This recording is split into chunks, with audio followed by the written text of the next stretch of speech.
सरकारले गलत नगरोस् भनेर यहाँबाट हामीले औलो ठाडो पार्न र खबरदार जसरी यी तपाईको दलको नाममा देखेका दलालहरूलाई नेपाली जनताले सडकमा घिसारेका थिए तपाईहरुलाई पनि यो घिसार्ने वातावरण नबनोस्।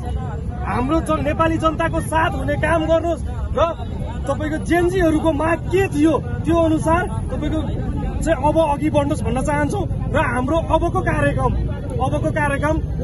असोज 30 गते असोज कति गते हुन्छ